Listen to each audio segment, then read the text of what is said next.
asking the questions that matter, lighting the fire to scatter, dancing with thoughts that flatter, building the dreams we chase after. Whispers are turning to thunder, echoes are pulling us under, baptism spark in the night, guiding us into the light, exercising the mind so bright, smarticle particles they fly.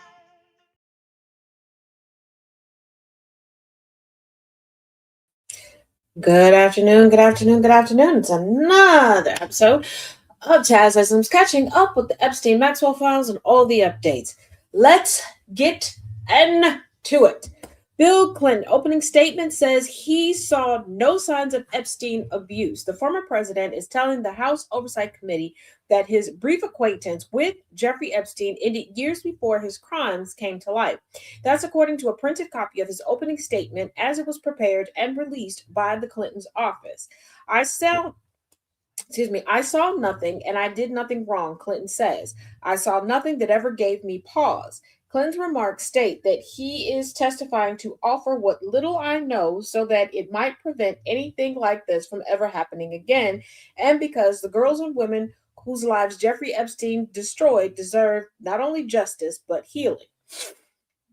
Um, Clinton did go into chide Republicans for calling Hillary Clinton to testify. The former president says in his prepared opening remarks that his wife, the former Secretary of State and First Lady, should never have been ensnared in by the committee. Before we start, I have to get personal, Bill Clinton says in his statement. You made Hillary come in. She had nothing to do with Jeffrey Epstein. Nothing. She has no memory of even meeting him. She neither traveled with him nor visited any of his properties. He continues, whether you subpoenaed 10 people or 10,000, including her, was simply not right. And he tells lawmakers that, just as he's bound in sworn testimony, each and every one of you owes nothing less than truth and accuracy to the American people. Uh, Clinton says he would have reported Epstein had he known of the abuse. He says, and I quote, as someone who grew up in a home with domestic abuse, not only would I not have flown on his plane if I had any inkling of what he was doing, I would have turned him in myself and led the call for justice for his crimes, not sweetheart deals, Bill Clinton says in a prepared opening statement. We are only here because he hid it from everyone so well for so long, which is true. Now, before somebody goes, but Bill Clinton, I remember why you got impeached. Yeah, he was a philanderer with grown ass women.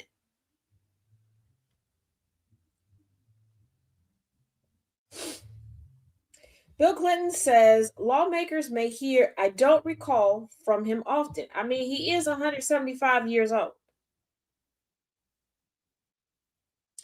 That might be unsatisfying, the former president says of his plans to answer some questions by saying he has no recollection. But I'm not going to say something I'm not sure of.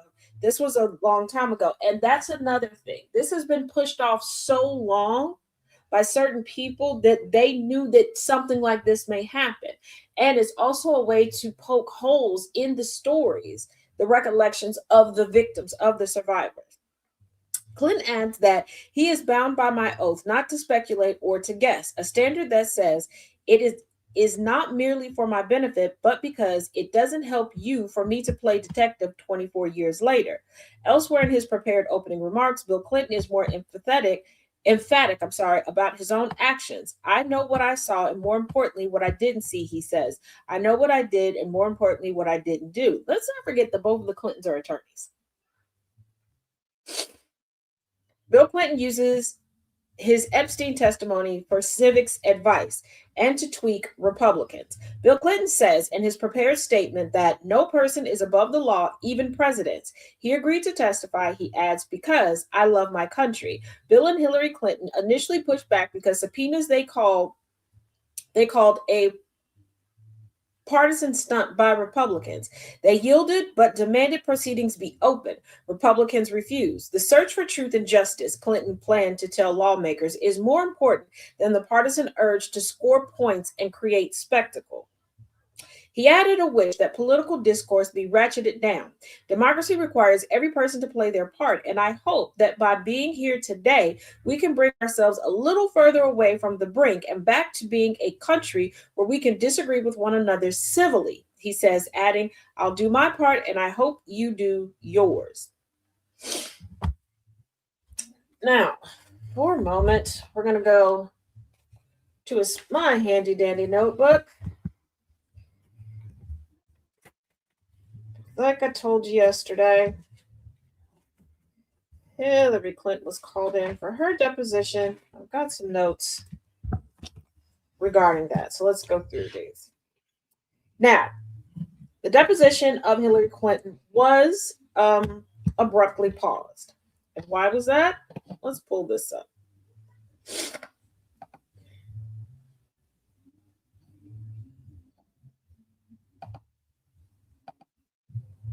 There we go. The deposition was abruptly paused due to Lauren Boebert taking a picture of Clinton and sending it to a right-wing influencer who immediately posted it. That right-wing influencer is Benny Johnson, who, if you search this up online, you will see has watermarked all of it as The Benny Show. Great publicity for them. This photograph violated House rules regarding disseminating information during closed-door hearings. Now, the whole thing was, we wanted closed doors. Hillary was like, hey, as we just heard in Bill's opening statement, I'm very happy that both the Clintons released their opening statements to the public. Hey, we wanted this to be open and honest and let the media in. After learning of the leaked photograph, Hillary, paused the hearing and requested that the press be let in. Might as well. If we're going to be snapping away and sending things out to give the scoop to right-wing influencers, let's let everybody in. James Comer, the chairman, refused, although he has consistently claimed that their goal was transparency.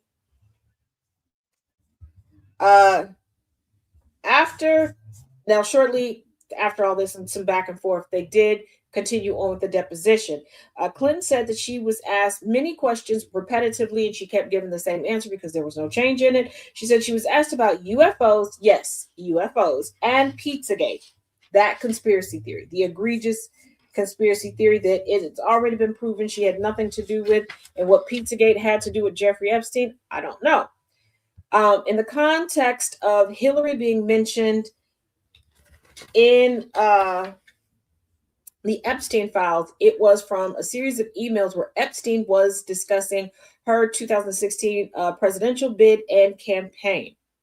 She had no personal relationship with Epstein or Maxwell. And some people were like, but Maxwell was in attendance at Chelsea Clinton's wedding. Are we going? Okay, first of all, once again, I need y'all to understand what it's like to come from a networking family.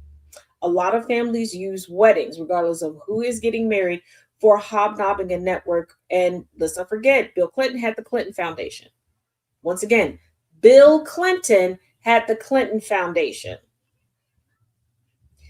And a lot of families have bride guest list, groom guest list, mother of the bride guest list, like so many. Now, according to the GOP, on Thursday morning, their questioning of Hillary Clinton was to determine how Epstein accumulated so much wealth. When did Hillary Clinton become a money manager? And if she had no personal relationship with him, how would she know how this man made his money? And some people are like, well, she could have guessed that. What does guessing do in a court of law? Now, it was already confirmed. And the GOP decided not to ask questions when he was called in front of this congressional committee. That a good chunk of Jeffrey Epstein's wealth came by way of Les Wexner. If you want more information about that, you can look at yesterday's update in the playlist of Epstein/Maxwell files. Moreover, nothing new was learned from her deposition. Now, today, the GOP says that their questions for Bill Clinton, they want to ask him why so many women, in regards to this case, were given plea deals. Now, I mentioned earlier, Bill and Hillary are both attorneys. Bill Clinton has never been the attorney general. He was not the attorney general over this case.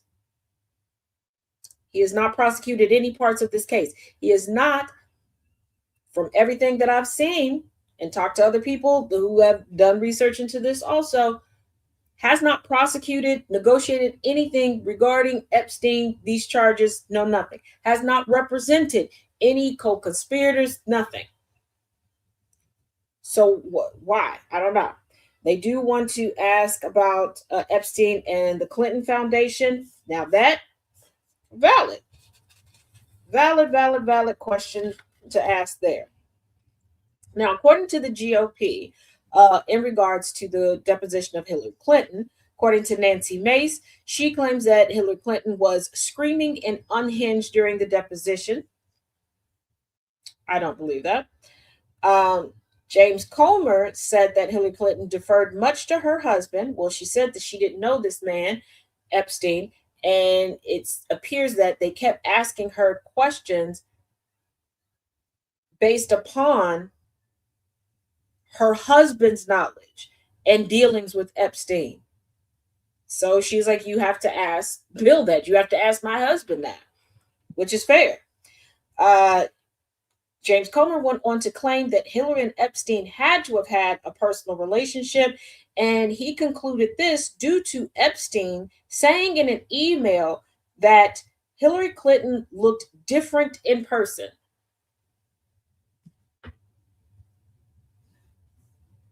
That now means that you have a personal relationship with someone because they say that you, like, they are really just stretching it.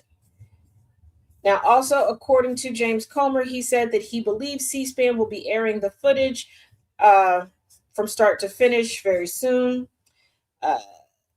It was also stated that when questioned about certain subject matter, not sure what that subject matter was, given that they were all over the place, just asking her stuff, just to ask her stuff, Hillary Clinton suggested looking into foreign dignitaries in response to certain questions. And they're like, oh, I can't believe she's pointing the finger at our allies. If you're asking certain questions, and she has been in the capacity of First Lady and Secretary of State, without yet seeing the footage, and once the footage comes out, yes, I will go live and we can go through the footage together and break it down.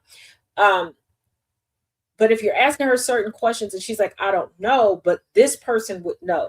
In this capacity, this person would know. I would take that into consideration and follow that information. You know, that's just me.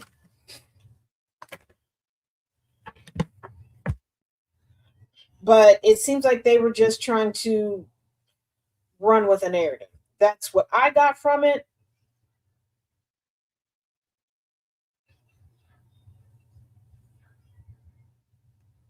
You can tell me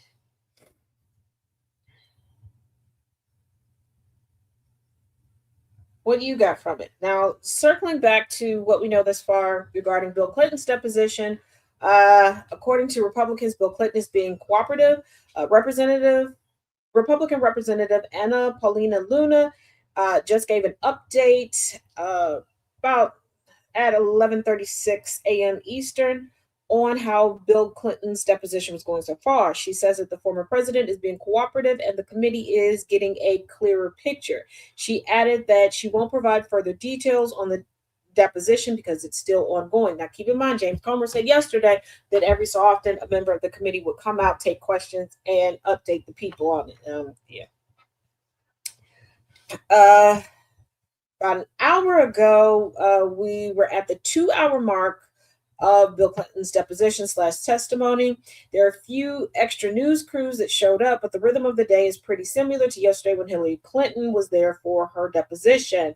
Reporters are saying that they heard from both Republicans and Democrats before the deposition started on their respective talking points, and they're expected to hear from them throughout the day. Then they will get a copy of. Then they received a copy of Clinton's opening statement, just like they did with Hillary Clinton yesterday. Towards the end of his comments, Clinton warned the committee that he would use the phrase "I don't recall." We went over that before. Also, Anna Paulina Luna also went on to say that she believes that Clinton is being transparent and cooperative. She also said that she would be calling on the Oversight Committee to subpoena the women listed on Epstein's non-prosecution agreement. Very, very good idea. And anyone who has been following the Epstein case and Ghislaine Maxwell's criminal conviction knows they have valuable information, perhaps more than the powerful men that associated with the convicted sex offender. Yes. Epstein, from everything that I've been able to gather, is not very trusting of men. He is quicker to try to manipulate men and use men to his advantage. But he is more trusting of women and seemed to have put women in positions where they would know more. They would know more of the moving and shaking, so to speak.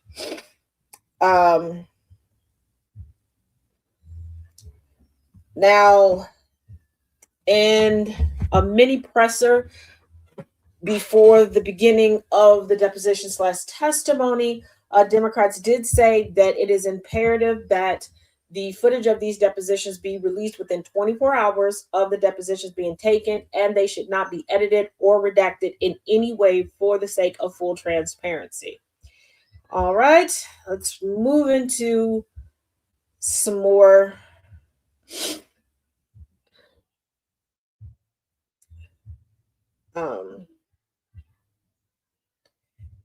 updates.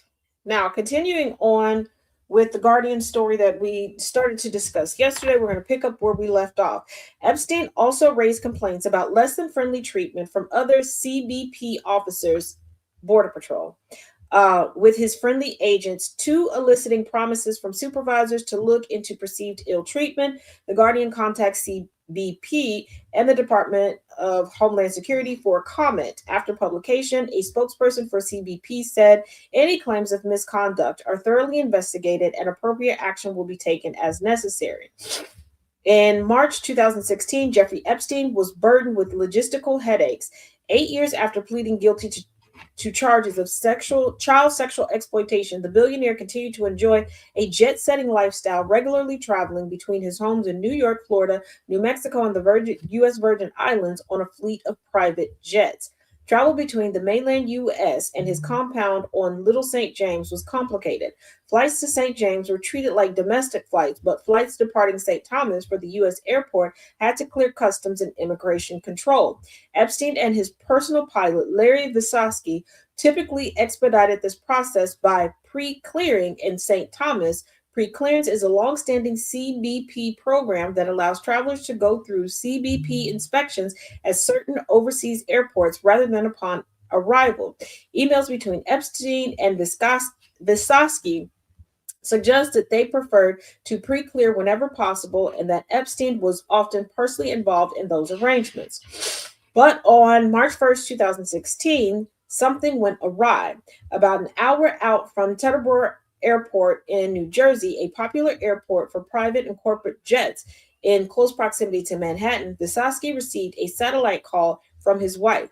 A CBP officer had just called her as Vysotsky's emergency contact and was threatening Vysotsky with some kind of fine. Vysotsky made contact with the Teterboro CBP officer, who told Vysotsky that he could not let my passengers deplane and to bring the aircraft directly to customs building upon arrival. The pilot later recalled. Vysotsky informed the CBP officer by satellite phone that he had pre-cleared customs at STT and eventually received what he described as a sincere apology. Epstein pursued the issue, however, seeking further information about CBP procedures at the airport and asking Vysotsky to get the name of the CBP officer's supervisor. Just 2 weeks later, another hiccup occurred. Upon arriving at the airport in Newark, New Jersey, and despite pre-clearing at STT, a CBP officer required Epstein's passengers to pass through immigration control. It sounds like someone had caught on to what was going on.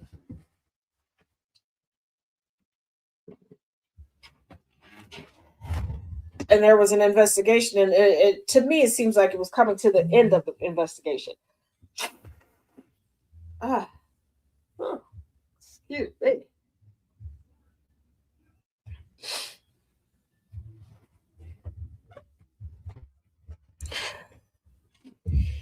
Darren Endike, Epstein's longtime lawyer, sent a formal complaint to the Department of Homeland Security's Private Aircraft Support Office, noting that in the course of N212JE's numerous flights between St. Thomas and Teterboro and St. Thomas and West Palm Beach, there has been a lack of uniformity in the clearance and pre-arrival requirements imposed by local CBP offices at each of those locations, and at times by different CBP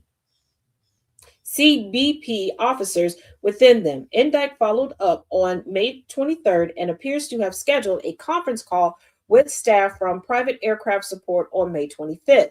But while Endike was going through the official channels, Epstein was taking a much more direct approach. The billionaire emailed James Heil, a supervisory CBP officer based in St. Thomas.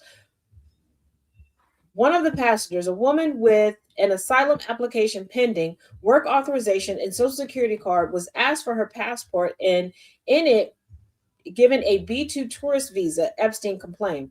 Epstein's communications are littered with punctuation and spelling errors. Well, he was not smart.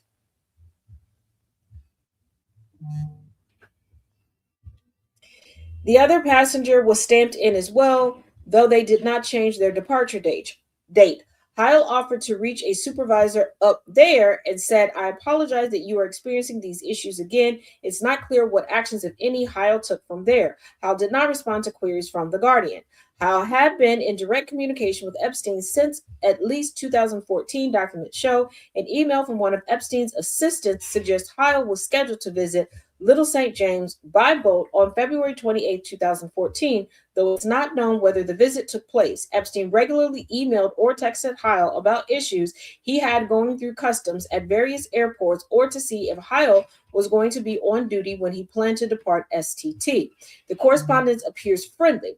Epstein texted Heil a message of thanks on Christmas Day 2014. "It was my pleasure," Heil responded the next day. "Feel free to utilize my not so insignificant IQ anytime, and also feel free to connect via social media. We Brooklyn boys stick together. Attaboy," Epstein responded. At one point during their text exchanges, Epstein perhaps jokingly invited Heil to stop by at my house and I'll make you an egg cream. There is no evidence Heil took him up on the offer. On Christmas Eve 2016, Epstein texted Heil, "Just landed with your Xmas cannolis. Where can I deliver them?" Heil was off work, so Epstein had his driver deliver the treats to Heil's home. Twice, Epstein appears to have offered to bring Heil something from the mainland. Epstein also regularly raised issues that he encountered with airport customs at STT and other U.S. airports, and Heil said he was working to liaise with CBP officers in Florida, Massachusetts, and New Jersey on Epstein's behalf. At times, Epstein discussed with Visosky whether they should ask Heil to approve overtime in an apparent effort to arrange for Epstein to get pre-cleared outside of CBP's regular hours. In November 2016, Epstein texted Heil that one of his agents had been nasty. "I will speak to him," Heil responded. "I will handle it formally." Records of Epstein's direct interactions with the 6 CBP officers are mingled among the bold-faced names that have dominated coverage of Epstein's circle of influence. A memorandum of Epstein's May 2013 schedule included in an email to Endike records records appointments with Mort Zuckerman, Leon Black, Bob Carey, Joel Klein, Joy Ito, Woody and Soon-Yi Allen, and Tom Pritzker, as well as customs agents Bill Rauch. Rauch is the first CBP officer to appear in the files chronologically. Epstein appears to have begun contacting him in late 2012 and invited him to visit Little St. James for coffee on May 21st, 2013. Rauch acknowledged visiting the island, but said it was to perform an agricultural inspection of some trees.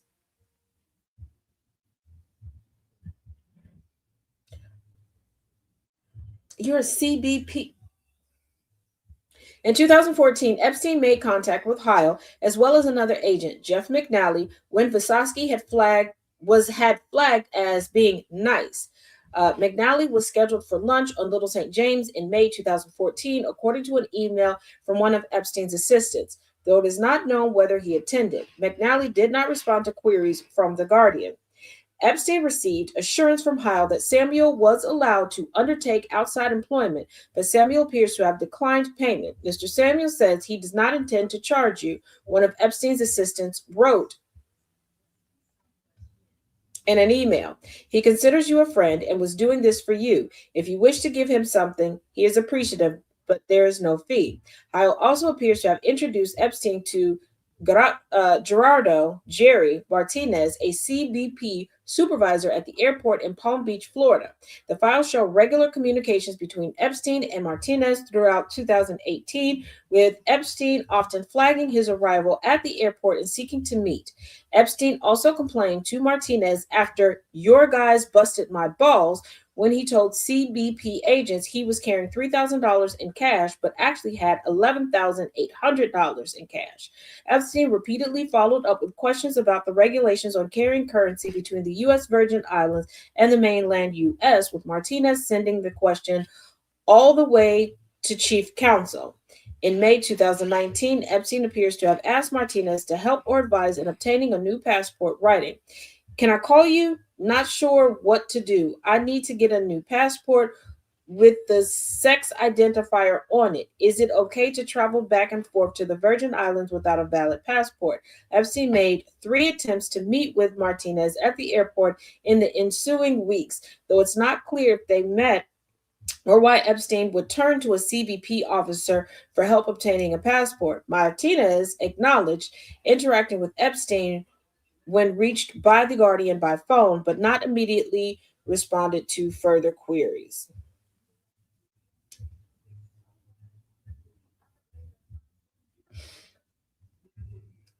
Epstein was arrested at Teterboro Airport on federal sex trafficking charges on July 6, 2019, after flying in from Paris. The emails provided extensive communication between Epstein and the St. Thomas CBP agent Alfred Richards, with whom Epstein arranged more than a dozen meetings between 2015 and 2019. It is not clear how many actually occurred. The emails show that Richards and Epstein first spoke about finance in August 2015 while Richards was working at the airport. Epstein had his assistants follow up, emailing Richards to link to Khan Academy, an online education company, as well as the billionaire's advice that Richards start with basic finance courses first. Richards initially communicated with Epstein's assistant, seeking further instruction on finance and investments, but was soon emailing regularly with Epstein himself. I'm in action mode right now and have dedicated every day to getting there, he wrote to Epstein about his plans for financial freedom in October 2015 after a meeting at Epstein's helicopter hangar. "I only take advice from you, and every time we speak, I take everything literal and go out and do it. I know this is the cost I must endure to get where I want to get, and I will never give up." Okay.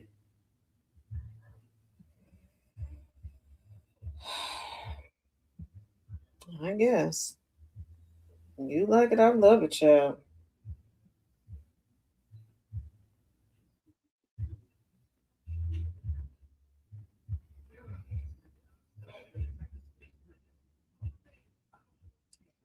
No.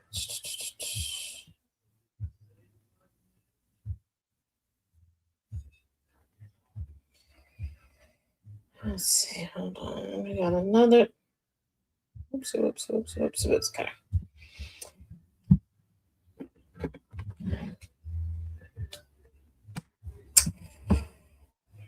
Okay. Another update coming in from Bill Clinton's deposition. I did nothing wrong. Bill Clinton denies knowledge of Epstein's abuse in deposition. Former President Bill Clinton said he did nothing wrong and had no idea of the crimes Jeffrey Epstein was committing as he kicked off a deposition with the House Oversight and Government Reform Committee on Friday. Though my brief acquaintance with Epstein ended years before his crimes came to light, and though I never witnessed during our interactions any indication of what was truly going on, I am here to offer what little I know so that it might prevent anything like this from ever happening again, Clinton said in a prepared opening statement posted on social media. He went on to say he had no idea of the crimes Epstein was committing and saw nothing that ever gave me pause. I saw nothing and I did nothing wrong, Clinton said. Clinton is sitting for a deposition with the committee in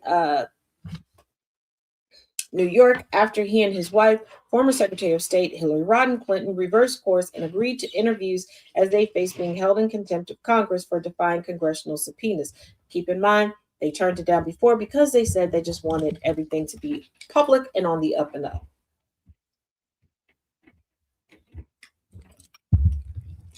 Now, former President Clinton had a documented friendship with Epstein in the 1990s through about 2003. Epstein visited the White House during the Clinton administration. The former president flew on Epstein's plane multiple times, and photos have emerged of the two of them. Former President Clinton has said he never visited Epstein's island. Now, for full transparency, yes, Clinton was on Epstein's plane, but he was basically chartering the planes in order to conduct official Clinton Foundation business.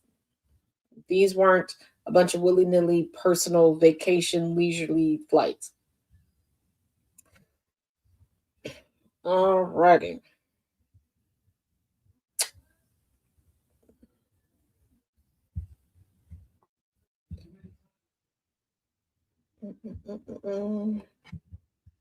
Okay. Hold on. Oops.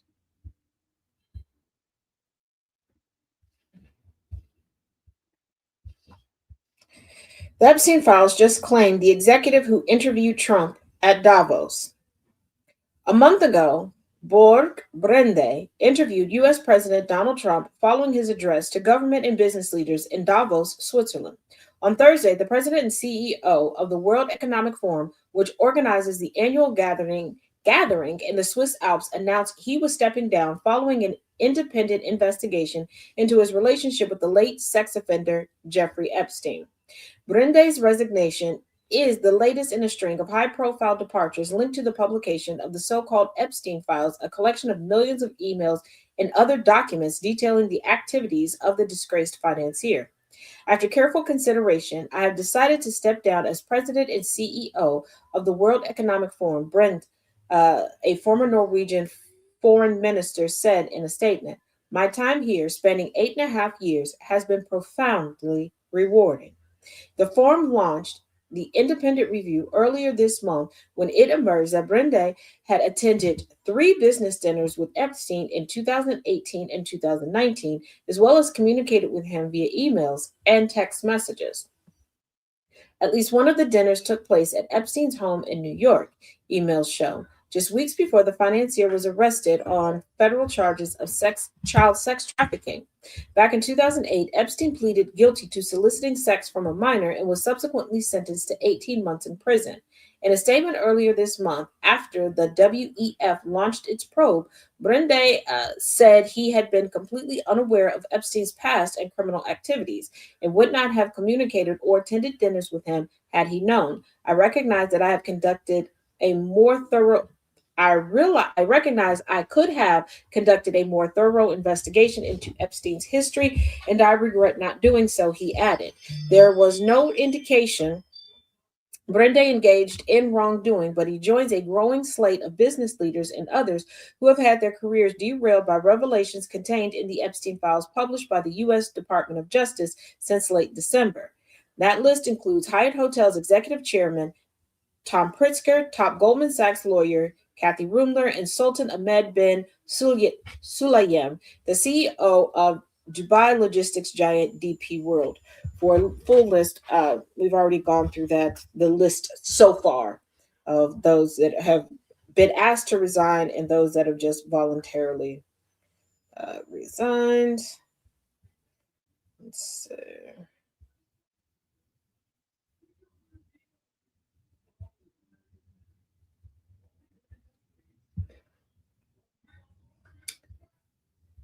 Okay. As we spoke at the top of the show, there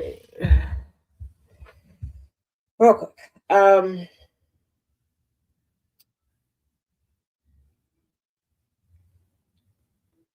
Committee chair James Comer has hinted, I don't know how accurate it is, how honest he was being, that Howard Lutnik could be pulled in and questioned by the congressional committee. He should, since they're saying that transparency and justice is the goal.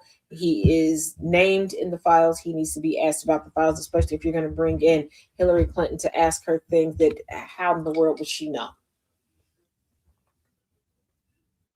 We can bring in the people who are in the know. Bring in Lutnik, once again, Woody Allen, Bill Gates, all of them, including Trump Sr. But let's get into this next story. Well, this next update. Photo of Lutnik on Epstein's island removed from Justice Department files, now restored. A photo released last month by the Justice Department as a part of the Epstein files that showed Commerce Secretary Howard Lutnik with convicted sex offender Jeffrey Epstein on Epstein's Island in the Caribbean was removed from the Justice Department's website before being restored Thursday night. The photo, which has been authenticated by CBS News, shows Epstein, Lutnik, and three other men standing over the oceanside cliff. The Internet Archive's Wayback Machine, a nonprofit that preserves digital online content, downloaded the photo from the DOJ's website on January 31st. It was also archived by Jmail, a web interface that was created to archive Epstein content. The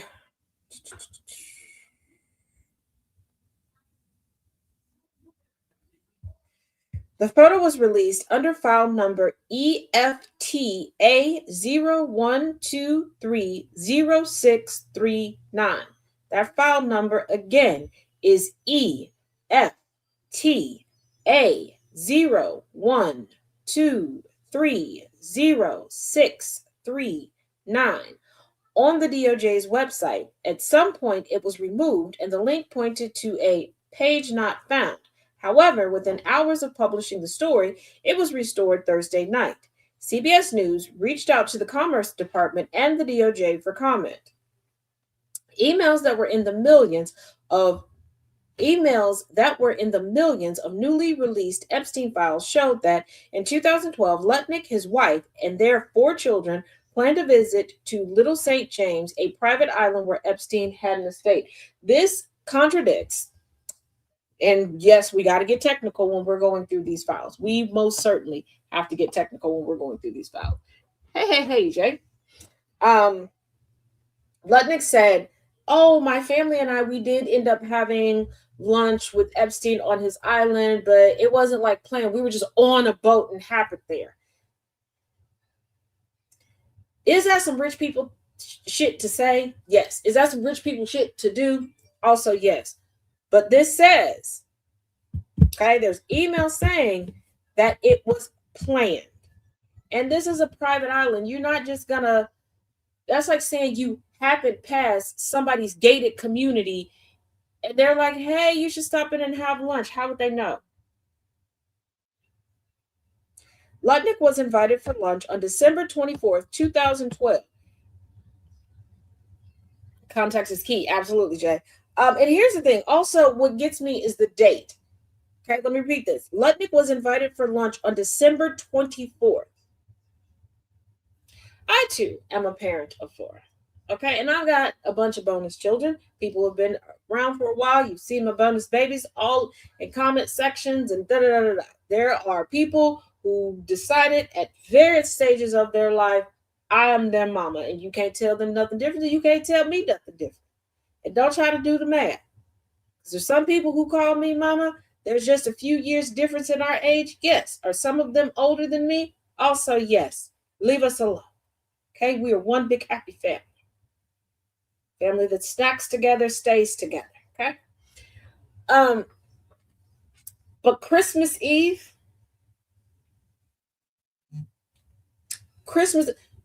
Do you know the stories you had to concoct and the promises you had to make to break from your traditions with your children? Yeah, let's keep going.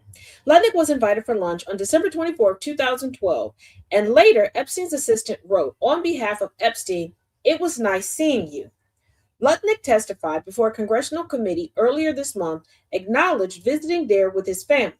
"We had lunch on the island, that is true, for an hour," Lutnik told lawmakers. "Then we left with all my children, with my nannies, and my wife all together. We were on family vacation. We were not apart. To suggest there was anything untoward about that in 2012, I don't recall why we did, but we did." You had to make all of those arrangements, bring all of those people with you, and you can't remember why you were there. And committee, non-GOP on this committee. Find out who those nannies were, subpoena them, and talk to them. I need y'all to get creative. I need y'all to tap into your FBI level best friend, okay? I need y'all to turn into the mama bear of the friend group. Hell, put together a committee of us, mama friends, okay? And I'm not talking about people who are literal pairs. Y'all know what the mama friend, the daddy friend of the group is, okay? That is that friend that keeps everybody safe. That is that friend that people complain about, like, why you asking this question? Why you looking into that? But you're happy that they do. Bring in the researcher friend, because y'all keep trying to get information out of people that you know are going to stonewall. You need to talk to the other folks. You need to start talking to people's baristas, their janitors, their cleaning crew, their maids, their nannies, the housekeepers, all of these people, their drivers, the temporary security companies that they've used. You need to start contacting Google, Nest, Ring. And quick caveat for people that are like, why is a company keeping this footage for X amount of weeks regarding Nancy Guthrie? You would be surprised how long people keep things. They don't necessarily willy-nilly just toss data.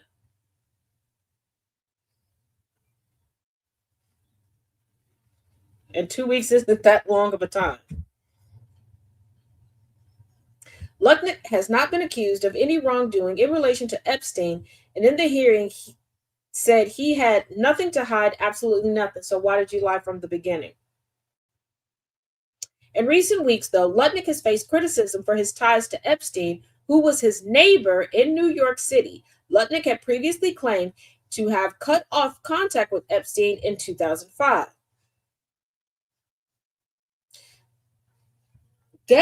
That's not like you went next door. You just happened to be out in the yard. Your neighbor came over to the property line or to the fence and y'all shot the shit for a few seconds and you went away. That I can understand you not remember, but you had to physically get on a plane with your wife, your children, support staff, etc.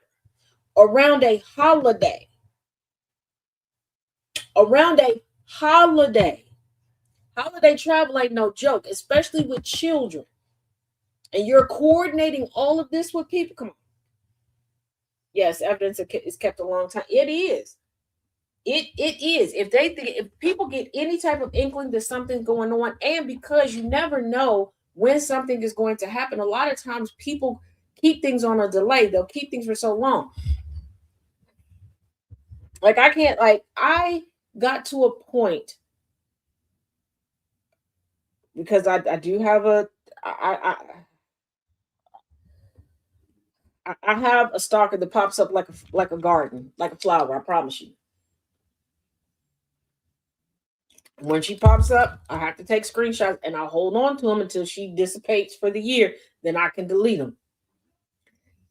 It's what you got to do. However, documents in the Epstein files show the two were in business together as recently as 2014 over their shared dealings in now shuttered advertising company called Adfin. The Epstein files show that the two communicated about Adfin as late as 2018, with Epstein writing to Lutnik, "On another note, what do you think the prospects for Adfin are?" And here's the thing. This is why I keep saying the laundry list of crimes that were committed go beyond sex trafficking. And I'm not trying to downplay the sex trafficking at all. I'm just saying we have to reconcile with the fact that multiple types of crimes were committed in this sphere of Epstein. And not everybody is trying to save themselves from being looked at like a pedophile. Some of these people are afraid because they could lose like legitimately everything. There's no moving money around because financial crimes, insider trading, all sorts of things. Epstein was collecting politicians, aristocracy, scientists like nobody's business. Like he was the ultimate Thanos and they were the Infinity Stones.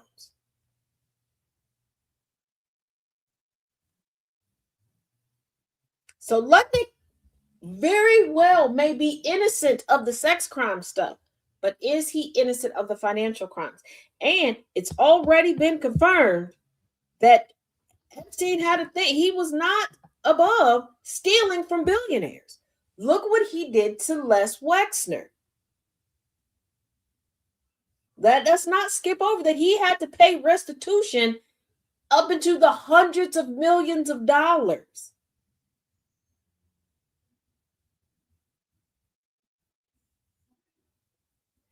Epstein is turning out to be the Ocean's 11 of types of crime. Epstein's 11 isn't a collection of people. It's a collection of crime types. There's a lot of working parts to Epstein and Maxwell. Also, in 2018, Lutnik emailed Epstein to apparently complain about an expansion plan for the Frick Collection Art Museum near their homes. Lutnik warned Epstein that the renovation might block your sunlight and views. You should put in a letter. I'm sending a lawyer. Don't ignore this, Lutnik wrote.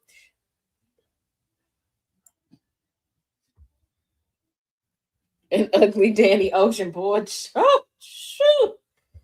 Oh, you said a word there, Jay. Yeah, but like they were friends, they were friendly. And let's not forget, these are people who thought that Epstein was the bee's knees. This is somebody who didn't graduate high school. He didn't speak or write intelligently.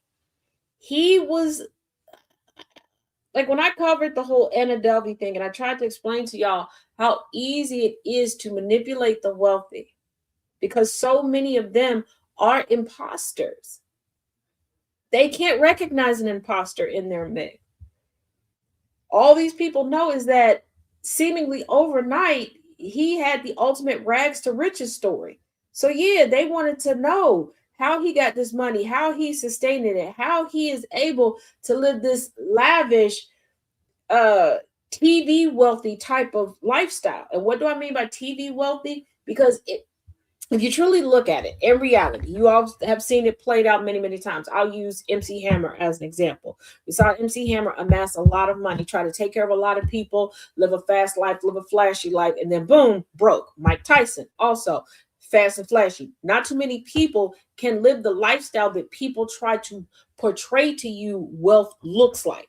That TV wealthy, that Silver Spoons wealthy, that Fresh Prince of Bel-Air, this is what we do. That's not truly how they live. People clowned Rod Stewart's daughter for being open about living in the pool house. I don't think y'all realize that she's not living in a pool house like your auntie has, that's big enough just to put a few supplies in. And it makes sense. She doesn't have to worry about security, utilities, rent, like nothing. And she still gets all the perks of her father being Rod Stewart, still get the free tickets and everything else. Rich people, wealthy people get more freebies than everybody else. And the higher your level of celebrity is, of notoriety, the more free stuff you get, the more opportunities are tossed to you. But Epstein was buying over the top lavish residences, decorating them like think about when you were a teenager and you're like, oh, if I had this amount of money, I would decorate like this. He was doing it. He was happy to finally have McDonald's money. And he was living out every childhood dream. When I get to be a grown up. I'm about McDonald's every day. And that's how he lived. And they're like, how are you doing this and able to sustain things? Not to mention, have you not been paying attention through these files? And if you haven't joined us for going through the memoirs regarding this, you should. They're also verklempt at how is he making all this money, sustaining this, seeming to be a very successful financial businessman, but he ain't never at work. Y'all didn't pick up on that he's never at work.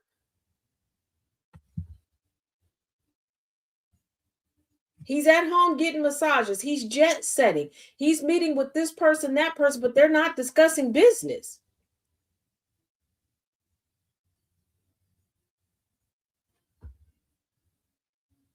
He's at this party. He's throwing this party. Oh, let's get this gala together. And before you go, yeah, they can have networking events. But remember, he's putting on networking events for other people's foundations,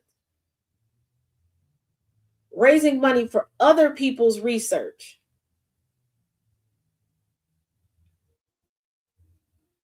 So these people, fellow wealthy people, are like, how he get this? How he get this noise? They got this, that, and this. They want to know. They want to know the tricks to the trade. And wealthy people are not above breaking the law for some coin. There are entire legacy families of wealthy people who have created generational mental drain and strain because they're afraid to become thousandaires. So they will do any and everything to keep that money stockpiled. And they don't realize that how they're forcing themselves to live is far worse than how we actually live.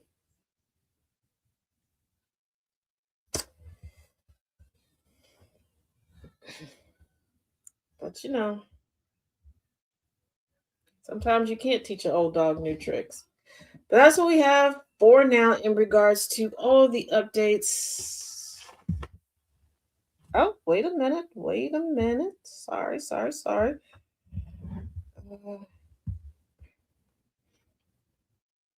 Something else just came in.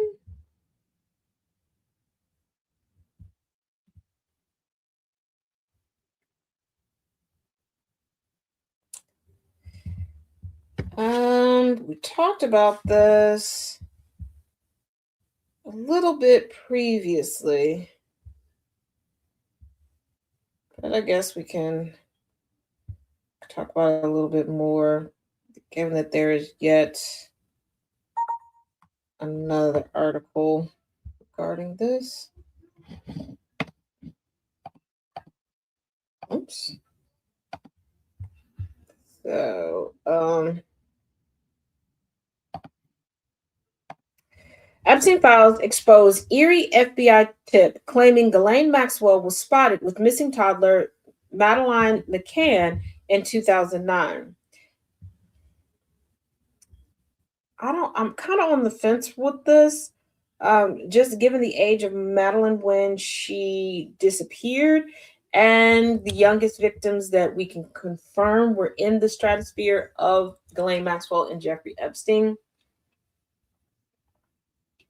But I also know that both of them had a desire for a eugenically accurate or appropriate child, specifically a girl. So, a newly surfaced document from the Department of Justice's files related to Jeffrey Epstein reveals an eerie FBI tip alleging Ghislaine Maxwell was spotted with a young girl resembling missing toddler Madeline McCann in 2009. Now, for the sake of transparency and honesty, I do have to put this caveat in here. Please do not take it as if you call it the frugal front. You got that right. Do not take it as if I'm trying to defend or give anybody a shield. Just sake of transparency and being honest. Full context is always the best way to go. The FBI hotline tips. Some of them are investigated, some of them are not. Just because it's written down and it's a memo does not mean that it was necessarily taken seriously, does not mean that it was credible, does not mean that it was vetted. You could call right now and say, hey, I got a tip regarding the Epstein files. I got a tip regarding Ghislaine Maxwell. They have to take note of it. it becomes an official part of the files. It could be released, yay, nay, and whoever else you named in there, because it had to be written down, it had to be documented. Bada bing, bada boom, here we are. Like I said, not taking up for anybody, not giving any excuses for anybody, just providing clear view. Clear view. The document, dated July 7, 2020, details an online tip submitted to the FBI's National Threat Operations Center by a person in the United Kingdom. According to the intake report, the individual claimed that in late September or early October 2009, they saw a woman who looked just like Ghislaine Maxwell walking with a little girl who appeared to look like McCann. Now, he also take this how y'all want to take it.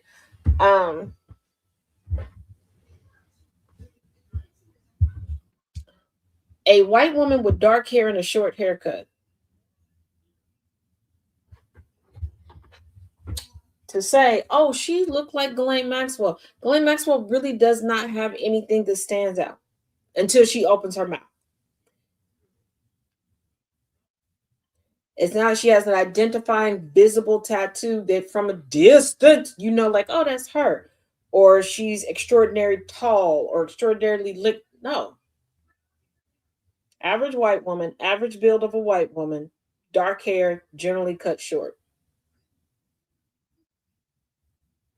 So when somebody goes, oh, match the description of,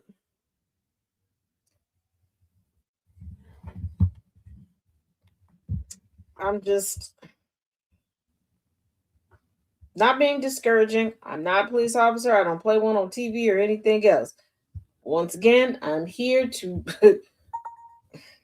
I'm not going to sensationalize things. I'm not going to turn it into some great conspiracy theory. No.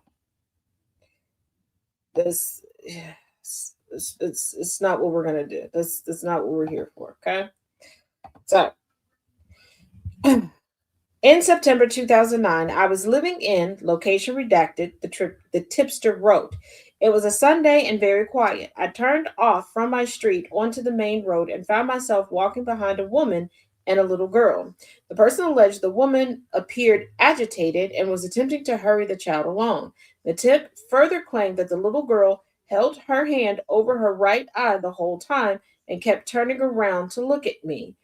When I got up close to the girl, I noticed she looked like Madeline McCann. The submission reads, the woman I saw looked like Ghislaine Maxwell. How are you so familiar with Ghislaine Maxwell? Before you go, but Taz, it was the UK and her father was famous and wealthy and all these things. But not so much her. How would you know? And if you believe that you saw a young girl that was missing, why didn't you just report that?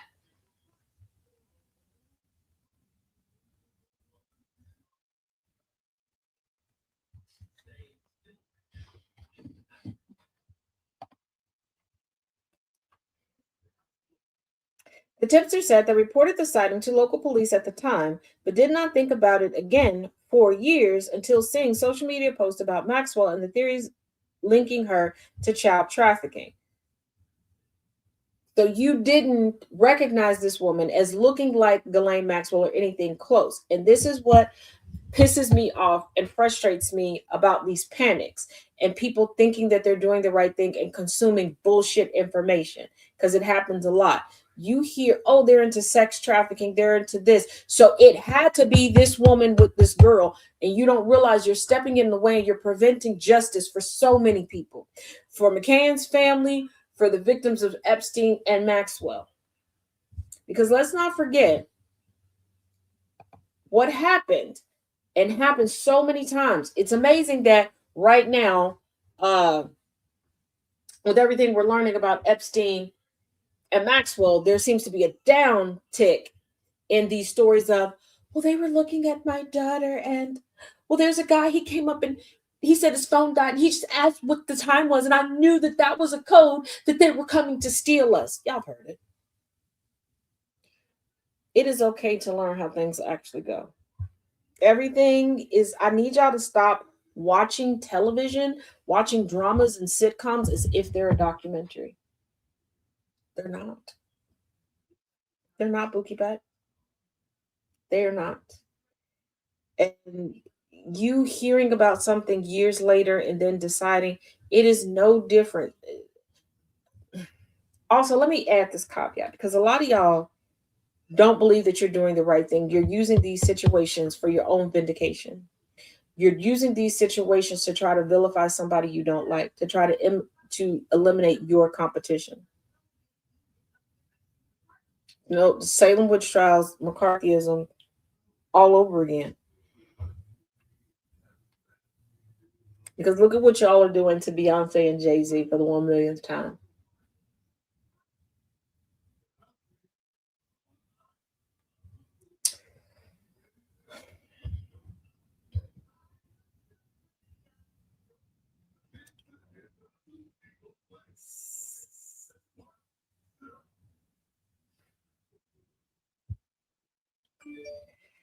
All right.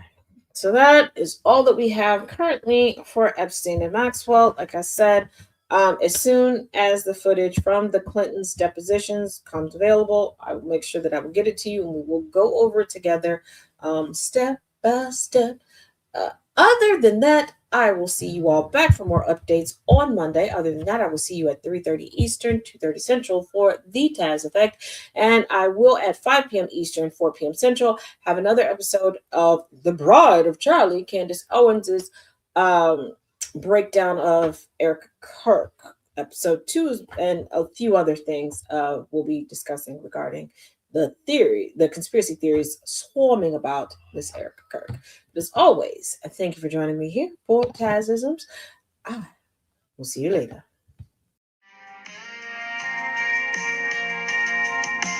Quarter biscuit coupons in my head.